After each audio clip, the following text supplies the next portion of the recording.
نماز تہجد کی فضیلت تو یہ ہے کہ وہ اتنا مبارک وقت ہے کہ اللہ تعالیٰ خود آسمان دنیا پر آ کر آوازیں لگاتا ہے، حل من سائل، حل من مریض، حل من، کوئی بیمار، کوئی شفا لینے والا، کوئی رزق روٹی، کوئی جو دنیا کی حاجات اور ضروریات ہیں، اللہ خود قریب آ جاتا ہے، آسمان دنیا پر آ جاتا ہے، ساتویں آسمان سے۔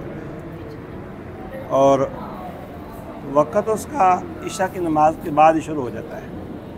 البتہ افضل ترین وقت رات کا آخری پہر ہے، 3 حصوں میں تقسیم کیا جائے تو، اور سورج غروب ہونے سے ساتھ ہی رات شروع ہو جاتی ہے۔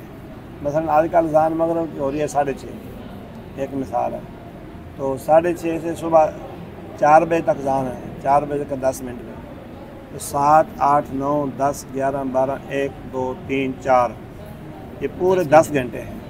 ان کو 3 حصوں میں تقسیم کر دو تو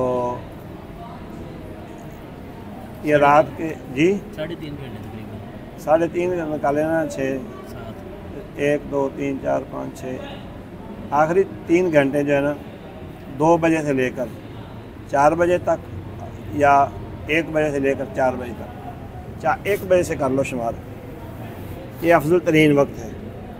اور جتنا بندہ پڑھ سکے اتنا پڑھ لے، 2 نفل بھی پڑھ سکتا ہے، 4 بھی، 6 بھی، 8 بھی۔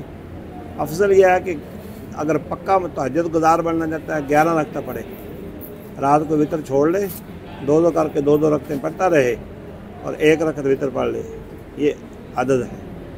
اگر 13 رکعتیں پڑھ لے اس کا بھی جواز ہے۔